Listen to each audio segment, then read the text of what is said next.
ബിസ്മില്ലാഹിർ റഹ്മാനിർ റഹീം നഹ്മദുഹു വനുസല്ലി അലാ റസൂലിഹിൽ കരീം അമ്മാ ബഅദ്. കഴിഞ്ഞ ആയത്തുകളിൽ അള്ളാഹുവിൻ്റെ ഉന്നതമായ കഴിവുകളെപ്പറ്റിയും അള്ളാഹു മനുഷ്യർക്ക് നൽകിയ വലിയ അനുഗ്രഹങ്ങളെപ്പറ്റിയും നാം മനസ്സിലാക്കുകയുണ്ടായി. തുടർന്നുള്ള ആയത്തുകളിൽ അള്ളാഹു തആല അള്ളാഹുവിൻ്റെ വലിപ്പത്തെപ്പറ്റി അറിയിക്കുകയും അള്ളാഹുവിനെ നിഷേധിച്ചവർ വലിയ പരാജയത്തിലാണെന്ന കാര്യം അറിയിക്കുകയും ചെയ്യുകയാണ്. വല്ലാഹു യഅലമു മാ തുസിറൂന വമാ തുഅ്ലിനൂൻ. നിങ്ങൾ രഹസ്യമാക്കുന്നതും പരസ്യമാക്കുന്നതും അല്ലാഹു അറിയുന്നുണ്ട്. വല്ലദീന യദ്ഊന മിൻ ദൂനില്ലാഹി ലാ യഖ്ലുഖൂന ശൈഅൻ വഹും യുഖ്ലഖൂൻ. അള്ളാഹുവിനെ കൂടാതെ അവർ വിളിച്ച് പ്രാർത്ഥിക്കുന്നവർ ഒന്നും സൃഷ്ടിക്കുന്നില്ല, അവർ തന്നെ സൃഷ്ടിക്കപ്പെടുകയാണ്. അംവാതുൻ ഗൈറു അഹ്യാ വമാ യശ്ഉറൂന അയ്യാന യുബ്അസൂൻ. അവ ജീവനില്ലാത്ത മൃത വസ്തുക്കളാണ്, അവർ എപ്പോഴാണ് എഴുന്നേൽപ്പിക്കപ്പെടുക എന്നുപോലും അവർക്ക് അറിയുകയില്ല. ഇലാഹുക്കും ഇലാഹു വാഹിദ് ഫല്ലദീന ലാ യുഅ്മിനൂന ബിൽ ആഖിറതി ഖുലൂബുഹും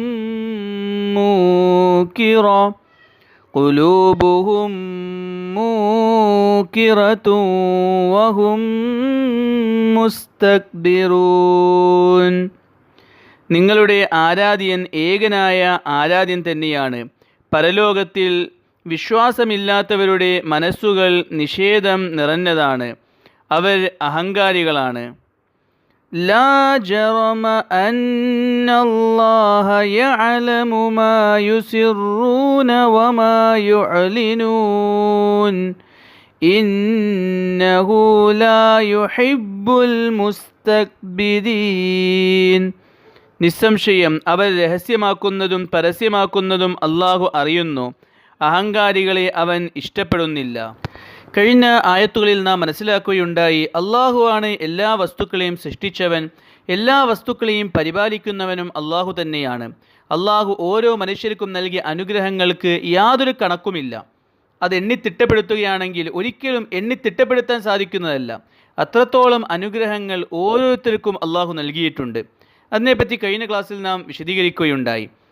ഇപ്പോൾ നാം ഓതിയ ആദ്യത്തെ ആയത്തിലൂടെ അള്ളാഹു അറിയിക്കുകയാണ്, അള്ളാഹു എല്ലാ രഹസ്യവും പരസ്യവും അറിയുന്നവനാണ്. അള്ളാഹുവിന് മുമ്പിൽ ഒന്നും അവ്യക്തമല്ല. എത്ര ഇരുട്ടിൽ ചെയ്യുന്ന കാര്യവും അള്ളാഹു വ്യക്തമായി അറിയുന്നുണ്ട്. ആൾക്കൂട്ടത്തിൻ്റെ നടുവിൽ വെച്ച് ചെയ്യുന്ന കാര്യവും അള്ളാഹു വ്യക്തമായി അറിയുന്നുണ്ട്. രഹസ്യം പരസ്യമെന്നുള്ളത് അള്ളാഹുവിനില്ല. എത്ര രഹസ്യമായി ആരും കേൾക്കാതെ പറയുന്ന കാര്യവും അള്ളാഹു കേൾക്കുന്നുണ്ട്. എല്ലാ കാര്യങ്ങളെപ്പറ്റിയും രഹസ്യം പരസ്യമെന്ന വ്യത്യാസമില്ലാതെ വ്യക്തമായി അറിയുന്നവനാണ് അള്ളാഹു സുബ്ഹാനഹു വ തആല. ഇങ്ങനെ അറിയുന്ന അള്ളാഹുവിനെ നിങ്ങൾ ആരാധിക്കേണ്ടത്. സ്വന്തമായി പോലും പൂർണ്ണമായി അറിവില്ലാത്ത മറ്റ് വസ്തുക്കളെ, അത് ആൾദൈവങ്ങളാകട്ടെ വിഗ്രഹങ്ങളാകട്ടെ, അള്ളാഹുവിനെ കൂടാതെ നിങ്ങൾ ആരാധനയായി സ്വീകരിക്കുന്ന എന്ത് വസ്തുക്കളാണെങ്കിലും അതിന് സ്വന്തമായി പോലും പരിപൂർണമായി അറിവില്ല. എന്തെങ്കിലും രോഗം വരികയാണെങ്കിൽ ആ രോഗത്തിൽ നിന്നും സ്വന്തമായി പോലും ശമനം നേടാൻ സാധിക്കുന്നില്ല. സ്വന്തമായി പോലും തങ്ങൾക്കൊരു രോഗം വരാനുണ്ടെന്ന കാര്യം അറിയാൻ സാധിക്കുന്നില്ല. ഇങ്ങനെ സ്വന്തമായി പോലും പൂർണ്ണമായി അറിവില്ലാത്തതായ വസ്തുക്കളെ, ആൾദൈവങ്ങളെ നിങ്ങൾ ആരാധിക്കാതെ സകലതിനെപ്പറ്റിയും പൂർണ്ണമായി അറിയുന്ന, രഹസ്യവും പരസ്യവും ഒരുപോലെ മനസ്സിലാക്കാൻ സാധിക്കുന്ന അള്ളാഹുവിനെ മാത്രം നിങ്ങൾ ആരാധിക്കുക എന്ന് അള്ളാഹു സുബ്ഹാനഹു വ തആല അറിയിക്കുകയാണ്. രണ്ടാമതായി നാം ഓതിയ ആയത്തിലൂടെ അള്ളാഹു തആല അറിയിക്കുകയാണ്, അള്ളാഹു സൃഷ്ടാവാണ്, ബാക്കി എല്ലാം സൃഷ്ടികളാണ്.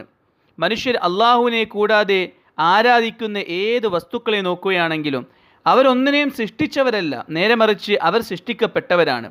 അവരെല്ലാം സൃഷ്ടിച്ചത് അള്ളാഹു തആലയാണ്. അവരുടെ എല്ലാവരുടെ കാര്യങ്ങളും നടത്തിക്കൊടുക്കുന്ന അള്ളാഹുവാണ്. അവർ സ്വന്തമായി അള്ളാഹുലോട്ട് ആശ്രയിക്കുന്നവരാണ്. അവരൊന്നിനെയും സ്വന്തമായി ശൂന്യതയിൽ നിന്നും സൃഷ്ടിച്ചിട്ടില്ല, അവർ തന്നെ സൃഷ്ടിക്കപ്പെട്ടവരാണ്. അങ്ങനെയുള്ള വസ്തുക്കളെ നിങ്ങൾ ആരാധിക്കാതെ എല്ലാ വസ്തുക്കളെയും സൃഷ്ടിക്കുകയും പരിപാലിക്കുകയും ചെയ്യുന്ന അള്ളാഹുവിനെ നിങ്ങൾ ആരാധിക്കുക എന്ന് രണ്ടാമത്തെ ആയത്തിലൂടെ അള്ളാഹു അറിയിക്കുകയാണ്. മൂന്നാമത്തെ ആയത്തിൽ അല്ലാഹു തആല അള്ളാഹുവിനെ കൂടാതെ മനുഷ്യർ ആരാധ്യരായി തിരഞ്ഞെടുക്കുന്ന മറ്റ് വസ്തുക്കളെ പറ്റി പറയുകയാണ്. അവർ നിർജീവ വസ്തുക്കളാണ്, അവർ മരിച്ചവരെ പോലെയാണ്, അവരൊരിക്കലും ജീവനുള്ളവരല്ല. ചിലപ്പോൾ അത് വസ്തുക്കളായിരിക്കും, വസ്തുക്കൾ നിർജീവമാണ്. ഇനി ആൾദൈവങ്ങൾ പോലത്തെ ദൈവങ്ങളാണെങ്കിലും അവർ ഒരു ദിവസം മരിക്കുന്നവരാണ്, അല്ലെങ്കിൽ മരണപ്പെട്ടവരാണ്.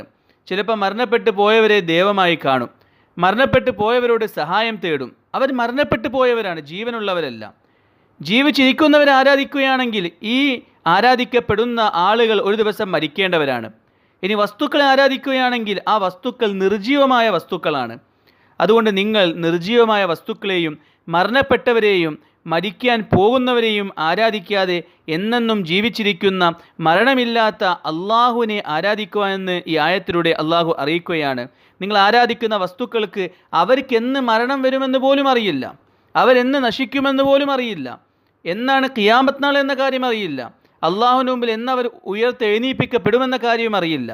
ഇതൊന്നും അവർക്കറിയില്ല. ആൾദൈവങ്ങളെ സംബന്ധിച്ച് നോക്കുകയാണെങ്കിൽ അവർ തന്നെ എന്ന് മരിക്കുമെന്ന കാര്യം അവർക്ക് പറയാൻ സാധിക്കുന്നതല്ല.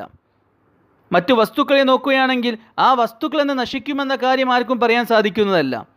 അങ്ങനെ സ്വന്തമായി നിലനിൽപ്പില്ലാത്ത, നശിക്കുന്നതായ, ഒരു ദിവസം മരണം പിടികൂടുന്നതായ, അല്ലെങ്കിൽ മരിച്ചു പോയതായ വസ്തുക്കളെയും ആളുകളെയും നിങ്ങൾ ആരാധിക്കാതെ ഏകനായ, എല്ലാത്തിനെയും നിയന്ത്രിക്കുന്ന, ഒരിക്കലും മരണം പിടികൂടാത്ത, എന്നെന്നും ജീവിച്ചിരിക്കുന്ന അള്ളാഹുവിനെ മാത്രം നിങ്ങൾ ആരാധിക്കുവാനെന്ന് അള്ളാഹു സുബ്ഹാനഹു വ തആല അറിയിക്കുകയാണ്.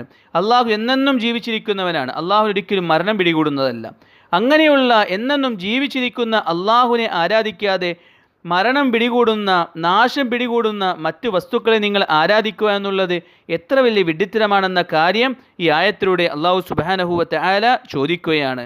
എന്നിട്ട് അള്ളാഹു സുബ്ഹാനഹു വ തആല പറയുകയാണ്, നിങ്ങളുടെ ആരാധ്യൻ ഏകനായ ആരാധ്യനാണ്. അള്ളാഹു ഏകനാണ്, അവന് യാതൊരു പങ്കുകാരുമില്ല. അള്ളാഹുവിനെ പോലെ അള്ളാഹു മാത്രമാണുള്ളത്, മറ്റാരെയും അള്ളാഹുയുടെ പങ്കുകാരാക്കാൻ പറ്റുന്നതല്ല. അള്ളാഹു കാണുന്നത് പോലെ മറ്റാർക്കും കാണാൻ സാധിക്കുന്നതല്ല, അള്ളാഹു കേൾക്കുന്ന പോലെ മറ്റാർക്കും കേൾക്കാൻ സാധിക്കുന്നതല്ല. അള്ളാഹുവിനെ പോലെ മറ്റാരുമില്ല എന്ന് പരിശുദ്ധ ഖുർആനിൻ്റെ പല സ്ഥലങ്ങളിലും അള്ളാഹു അറിയിച്ച കാര്യമാണ്. അതുകൊണ്ട് പരലോകത്തിൽ വിശ്വാസമില്ലാത്ത ആളുകൾ അവരുടെ ഹൃദയങ്ങളിൽ നിഷേധമാണുള്ളത്. അവർ ഈ നിഷേധം തിരഞ്ഞെടുക്കാനുള്ള കാരണം അവർ അഹങ്കാരികളായതുകൊണ്ടാണ്. അവരുടെ അഹങ്കാരമാണ് സത്യദീനിനെ അംഗീകരിക്കുന്നതിൽ നിന്നും അവരെ തടയുന്നത്. യഥാർത്ഥമായി അള്ളാഹുവിനെ പറ്റി ചിന്തിക്കുകയാണെങ്കിൽ, പരിശുദ്ധ ഖുർആനെ പറ്റി ചിന്തിക്കുകയാണെങ്കിൽ അള്ളാഹു ഏകനാണെന്നും ആരാധിക്കേണ്ടത് അള്ളാഹുവിനെയാണെന്നും പരിശുദ്ധ ഖുർആൻ അള്ളാഹുവിൻ്റെ ഗ്രന്ഥമാണെന്നുമുള്ള കാര്യം അവർക്ക് വ്യക്തമായി മനസ്സിലാകുന്നതാണ്. അതുകൊണ്ട് അള്ളാഹുവിനെ മാത്രം നിങ്ങൾ ആരാധിക്കണം, മറ്റു വസ്തുക്കളെ അള്ളാഹുവിടെ പങ്കു ചേർക്കാൻ പാടില്ല എന്ന കാര്യം ഈ ആയത്തുകളിലൂടെ അള്ളാഹു അറിയിക്കുകയാണ്. അവസാനമായി നാം ഓതിയ ആയത്തിലൂടെ അള്ളാഹു തആല വീണ്ടും അറിയിക്കുകയാണ്, അള്ളാഹു രഹസ്യങ്ങളും പരസ്യങ്ങളും ഒരുപോലെ അറിയുന്നവനാണ്. അള്ളാഹുവിൽ നിന്നും ആർക്കും ഒന്നും മറച്ചു വെക്കാൻ സാധിക്കുന്നതല്ല, എല്ലാത്തിനെ പറ്റി വ്യക്തമായി അറിയുന്നവനാണ്. അതുകൊണ്ട് നിങ്ങൾ എല്ലാം അറിയുന്ന, എല്ലാത്തിനെയും സൃഷ്ടിച്ച, എന്നെന്നും ജീവിച്ചിരിക്കുന്ന, എല്ലാത്തിനെയും നിയന്ത്രിക്കുകയും പരിപാലിക്കുകയും ചെയ്യുന്ന ഏകനായ അള്ളാഹുവിനെ മാത്രം നിങ്ങൾ ആരാധിക്കുവാനെന്ന് ഈ ആയത്തിലൂടെ അള്ളാഹു സുബ്ഹാനഹു വ തആല അറിയിക്കുകയാണ്. ഈ ആയത്തിലൂടെ അള്ളാഹു അറിയിക്കുന്ന മറ്റൊരു പ്രധാനപ്പെട്ട കാര്യം, അള്ളാഹുവിനെ ആരാധിക്കാതെ മറ്റു വസ്തുക്കളെ ആരാധിക്കുന്നത് അഹങ്കാരമാണ്. അഹങ്കരിക്കുന്നവരെ ഒരിക്കലും അള്ളാഹു ഇഷ്ടപ്പെടുന്നില്ല. നബി തങ്ങൾ സല്ലല്ലാഹു അലൈഹി വസല്ലം ഇമാം മുസ്ലിം റഹ്മത്തുള്ളാഹി അലൈഹി റിവായത്ത് ചെയ്യുന്ന ഹദീസിൽ അറിയിച്ചിരുകയുണ്ടായി, അഹങ്കാരം എന്ന് പറഞ്ഞാൽ സത്യത്തെ മറച്ചുവെക്കലാണ്, സത്യത്തെ ധിക്കരിക്കലാണ്, മനുഷ്യരോട് അവഗണന കാണിക്കലുമാണ്. സത്യം മുമ്പിലുണ്ടാകുമ്പോൾ ആ സത്യത്തെ മറച്ചുവെക്കൽ, അതിനെ ധിക്കരിക്കൽ, അതിനെ അസത്യമായി കാണൽ, അത് അഹങ്കാരമാണ്. ഇങ്ങനെ അഹങ്കരിക്കുന്നവരെ അള്ളാഹുവിന് ഇഷ്ടമില്ല. അതുകൊണ്ട് നിഷേധികൾ യഥാർത്ഥമായി ചിന്തിക്കുകയാണെങ്കിൽ അള്ളാഹുവിനെ ആരാധിക്കണമെന്ന കാര്യം മനസ്സിലാക്കാൻ സാധിക്കുന്നതാണ്. അത് മനസ്സിലാക്കാതെ അള്ളാഹുവിനെ ധിക്കരിച്ചുകൊണ്ട് ജീവിക്കുന്നത് കാരണത്താൽ അള്ളാഹു അവരെ ഇഷ്ടപ്പെടുന്നില്ല, അള്ളാഹുവിൻ്റെ കോപമാണ് അവരുടെ മേൽ ഉള്ളത് എന്ന് ഈ ആയത്തുകളിലൂടെ അള്ളാഹു അറിയിക്കുകയാണ്. അള്ളാഹു തആല പരിശുദ്ധ ഖുർആൻ മനസ്സിലാക്കാനും അതനുസരിച്ച് ജീവിക്കാനും തൗഫീഖ് നൽകുമാറാകട്ടെ. വാഖിറു ദഅ്വാന അനിൽ ഹംദുലില്ലാഹി റബ്ബിൽ ആലമീൻ.